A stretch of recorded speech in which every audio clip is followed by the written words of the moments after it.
SNESdrunk.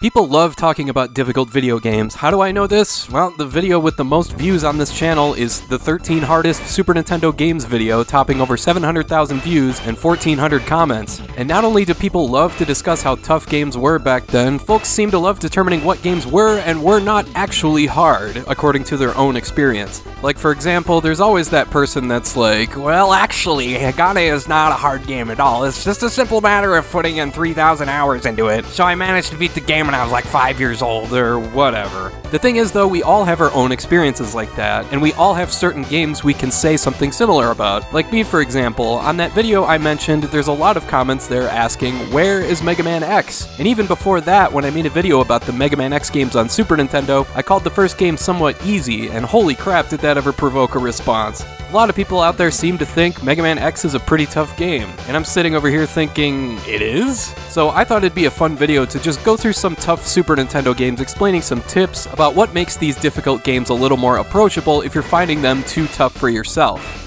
And I'll start with Mega Man X because it's easily a top 5 Super Nintendo game, and if you think this game is too hard, then that's a damn shame because you're really missing out. The first thing I'll point out about this one is something you have to do before you even get started playing. Head to the options menu and remap the dash button to one of the shoulder buttons. The one annoying thing about this game is that it defaults the dash to the A button, which makes it super awkward to use when you're trying to hold a weapon charge. I always move it to the R button, and it makes a huge difference. Speaking of the dash, in case some of you out there don't know, you earn the dash right away in the Chill Penguin stage, so always start there. Conversely, if you want even more of a challenge from Mega Man X, do Chill Penguin stage last, so you have to beat all the bosses without the dash. Now that is tough. I'll also say, to make the game a little easier, once you grab the dash power-up and beat Chill Penguin, I would head to Storm Eagle stage next. There's an easy-to-find sub-tank that you can use as extra health. Plus, Storm Eagle is a breeze to beat since the dash renders his wing-flapping attack useless.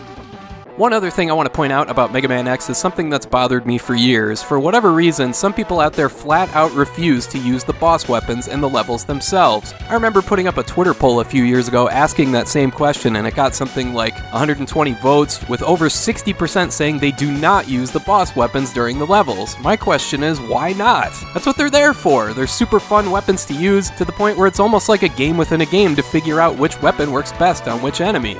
The main counter argument I get to this is that people are afraid of running out of the weapon that they need to beat a boss with. My counter to that is, you shouldn't be, because this game is super generous about dropping ammo replenishments left and right, and you always have the option to grind to get more if you need it. And not only that, it's not like running out of a boss weapon is a death sentence. The arm cannon is still perfectly fine to use if it comes to that, especially once you get the boosted charge. So yeah, Mega Man X is one of my favorite games ever, and it's always bugged me when people say they stay away from it because of the difficulty. Try it again with the approach I laid out and see if it works better for you. There's another game that's been on a lot of people's minds lately, mostly thanks to the SNES Classic and the re-release, and that's Secret of Mana. It's a pretty polarizing title. It's gotten a good deal of dislike recently, and based on the feedback I've heard, it's mostly because of the combat. Yeah, it sucks being subject to a computer AI-controlled party member in an action game like this, just to name one problem with this game, but there's a few ways you can manage it without losing your mind. One is that you can alternate attacks by taking control of each character by pressing the select button. I swear it's really strange how so many people don't seem to realize that this function exists, but yeah, it speeds up the game big time. Another thing you can do is adjust how your party acts by heading to the action grid on the ring menu. It allows you to place how aggressive the rest of your party can be. One neat thing you can do here is adjust how much your character charges their weapon before attacking on the right there, and if you keep them at the stay away side of the grid while putting them closer to the attack side, they'll stay away and avoid damage while charging their weapon, and then unleash a huge attack that does pretty good damage. Okay, yeah, the attack might miss sometimes, but still, this makes your AI-controlled party more of an asset instead of a liability.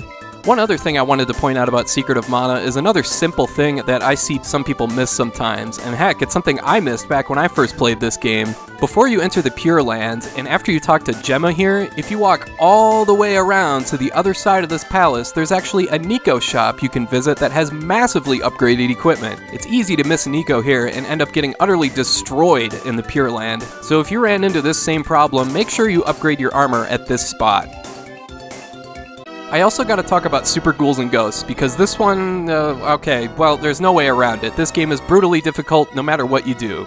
But many people don't know about the hidden treasure chest that's at the beginning of every level. What triggers its appearance is a double jump in just the right spot. It's really important to do this because it moves up the item drop sequence, so if you unlock the first treasure here, that means the next one will contain your first armor upgrade, and that makes a huge difference because your weapon gets a major boost as well, especially the crossbow since it'll function as a homing attack, or even the knife, which essentially turns into the laser from Contra 3. Yes, Super Ghouls and Ghosts is tough, there's no way around that, but if you trigger the hidden chest and get the upgraded armor, it's a little easier to get through. Hey, if I can beat this game, you can too.